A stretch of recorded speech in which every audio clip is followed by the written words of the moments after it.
진화라는 것은 유전자 풀이 변하는 것을 말하는데요. 이번 수업에서는 유전자 풀이 무엇인지 알아볼까요? 우리는 진화가 개체의 변화가 아니고 집단의 변화라고 했는데요. 어떤 한 집단이 변화한다는 것은 무엇일까요? 전에 맨체스터 숲의 흰 나방이 대부분인 이런 집단이 검은 나방이 대부분인 집단으로 변했다는 말을 했었죠. 이는 나방의 표현형이 바뀐 건데, 즉 밖으로 드러난 형질이 변화한 거예요. 이거를 더 정확히 말을 한다면 밖으로 드러나는 형질의 빈도가 변했다라고 얘기할 수가 있어요. 즉, 흰 나방보다 검은 나방의 형질의 빈도가 높아진 거죠. 그렇다면 표현형의 빈도 변화는 어떤 변화에 기인할까요? 바로 유전자의 빈도 변화예요. 즉, 집단을 구성하는 모든 개체들의 유전자상에서의 빈도 변화, 이게 바로 진화예요. 이때 집단을 구성하는 개체들이 가지고 있는 모든 유전자들, 이거를 뭐라고 하냐면요. 바로 유전자 풀이라고 얘기를 하는데요. 진화는 이 유전자 풀에서의 변화라고 할 수 있어요. 유전자 풀은 한 집단이 가지고 있는 모든 대립 유전자의 합이니까 유전자 풀의 변화를 다르게 표현한다면 한 집단의 유전자에서 가지고 있는 대립 유전자의 빈도 변화라고 얘기할 수가 있어요. 즉, 진화가 일어났다고 할 때 그것은 개체군 내에서 어떤 유전자형의 비율의 변화라고 나타낼 수가 있죠. 진화를 연구할 때 하디 바인베르크의 법칙을 이용을 하면 유전자 풀이 변하는 집단과 그렇지 않은 집단을 구별할 수 있어요. 그럼 하디 바인베르크의 법칙이 무엇인지 알아볼까요? 가령 진화가 일어나지 않는 이런 가상적인 나방의 집단이 있을 때 나방의 색은 하나의 유전자에 의해서 나타나는 형질이니까 검은색을 나타내는 유전자를 대문자 AIA라고 표시를 하고 흰색을 나타내는 유전자를 소문자 AA라고 하면 이게 검은색이 흰색의 우성이라고 하면 멘델의 유전 법칙에 의해서 잡종 제1대에서는 유전자를 이렇게 표시를 하고 검은색만 나타나죠.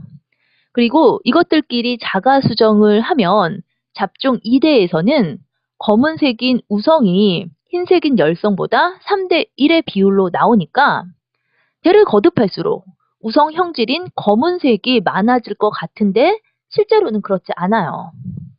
이렇게 커다란 개체군에서 유전자를 변화시키는 외부 힘이 작용하지 않는 한 우성 유전자와 열성 유전자의 그 비율은 세대를 거듭해도 변하지 않고 일정하다라는 것을 간단한 공식으로 증명한 것이 바로 하디 바인베르크의 법칙이에요. 검은 나방의 검은색 유전자 A의 빈도를 P라고 하고 그리고 흰색 유전자 소문자 A의 빈도를 Q라고 하면 P랑 Q를 더한 값은 1이 되죠. 조금 전에 제1대의 유전자 빈도는 이렇게 표시한다라고 얘기를 했었죠. 그럼 교배를 할 때 다음 세대의 유전자의 빈도는 어떻게 표시를 하는지 정리를 해보면요. 이런 개체끼리 교배를 하는 거니까 똑같은 확률을 적어주고요. 얘네 둘이 만났을 때 일어나는 것은 잠깐 그림을 보면 A가 나타날 빈도를 P라고 했었죠. 그러면 얘네 둘이 만나면 대문자 AA가 나타나려면 P의 제곱 이렇게 빈도를 표시를 할 수가 있어요. 이거를 정리를 하면 P의 제곱 더하기 2PQ 더하기 Q의 제곱은 1 이라고 할 수가 있어요.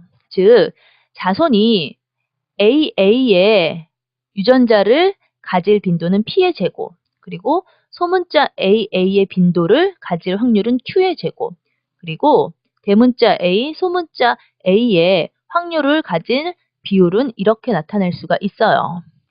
그러면 유전자 A의 빈도만을 한번 볼까요? A는 여기서 나타나니까 P의 제곱 더하기 이거의 반만 대문자 A의 빈도죠. 그러니까 이 PQ의 반만큼 2분의 1을 해준 게 대문자 A의 빈도예요. 약분이 되죠.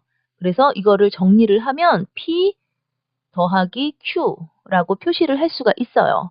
근데 맨 처음에 이거를 1이라고 했었죠. 이거를 1이라고 했으니까 결국은 P가 돼서 유전자 A의 빈도는 교배 전과 교배 후가 변화가 없다는 것을 수학적으로 간단히 볼 수가 있어요.